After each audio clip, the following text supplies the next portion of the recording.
I was born in 23, so I was just 20 years old then, and I was going on 20. Well, I went into service out of college. I was at Tri-State University in Angola, Indiana, and like most of the guys, we just couldn't concentrate. All of our buddies were going to service, so 3 other buddies from the fraternity and myself went to Detroit and joined the Navy. It infuriated my folks because they had planned on me going through college completely without getting drafted. So I thought better enlist than get drafted, because I wanted to be sure to get in the Navy. I didn't want to carry a rifle, so Navy, you didn't have to carry a rifle.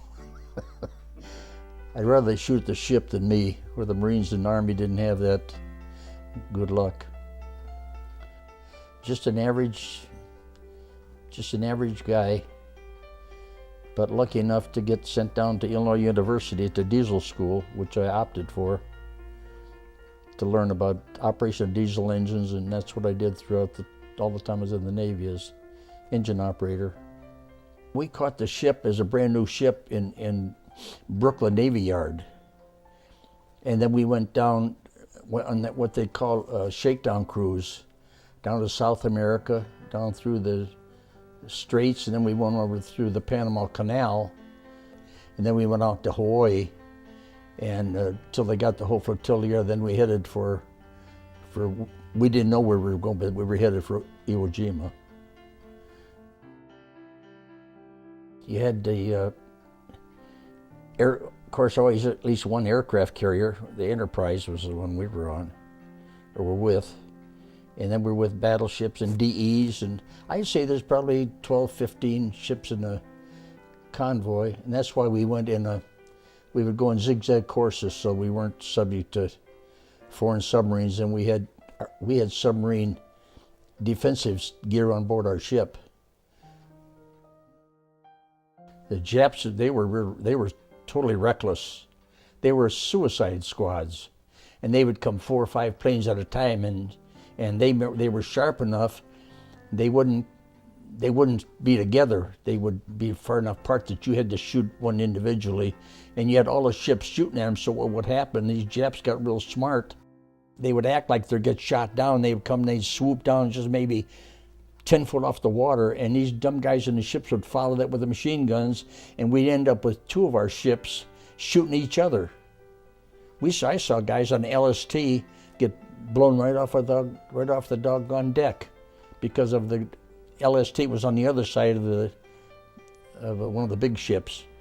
And I know when one of the planes that was jet planes was shot down, it hit the water.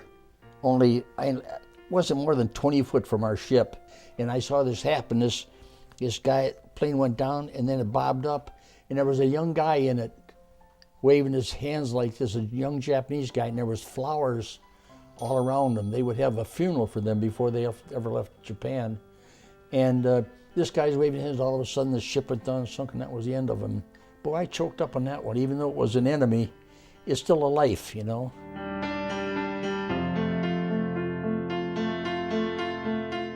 We would go into the islands a day or two, or sometimes a week before. We'd go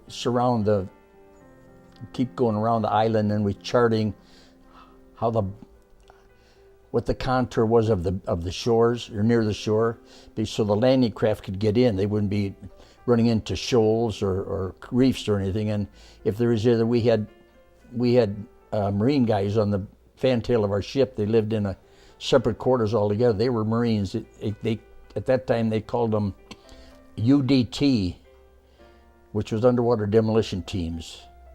They would set the charge and blow up these reefs to get them out of the way so that the landing craft could come in. And when we got there, we were shocked at how many ships and landing craft there was in the area. But that they knew how many troops were on that island of the Japanese. When they landed, that lasted for several days. That wasn't just a couple hour incident, even though it was a small island. That was so fortified that the Japs, they would just keep coming like ants coming up out of the ground, because they were in underground caves 30, 40 foot below. And they would keep, reinforcements had them down there, and they'd bring them up and use them. And they would shoot these gel guns at them. They were fire. And they would shoot those, and you'd hear those guys scream. We were close enough, we'd hear that. That was a kind of, when you think of it, these were young men too, just like our guys.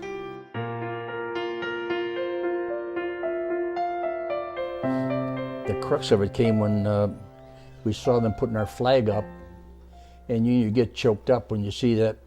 And the first guys that put it up aren't the ones you see on the stamps now. They got shot down. We saw the flag fall and slide down the mountain. Surabaki was called. And then 10 minutes later, they put up the flag. The guys stayed there, and they were defended enough that they lived through it, most of them.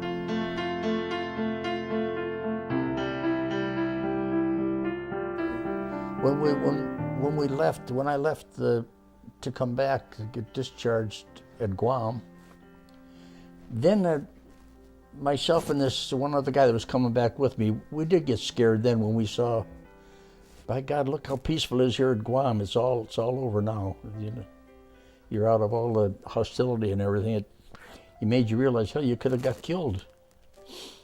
When you come back, everything was changed so much. My dad had died, and the kids were 2.5 years older. At that time, when you're that young, you know, I was the oldest, and I could see, and it was just, I was home for one day, and I told my mom, I'm leaving. It just things weren't the same. Here they're calling you heroes, and you know, you feel kind of embarrassed of the fact that, especially as guys like myself come back with not a scratch, you know. And I always said, I think there's been too many accolades to guys like myself that come back when the real heroes didn't come home, you know.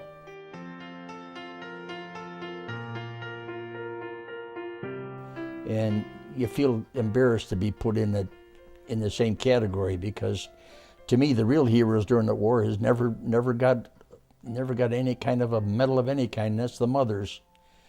They had to stand at the door and accept this telegram from guys in uniform that they wouldn't be seeing their son or daughter again. What's more hurtful than to lose a child? You never seen any place there's any kind of a significant tribute to a mother.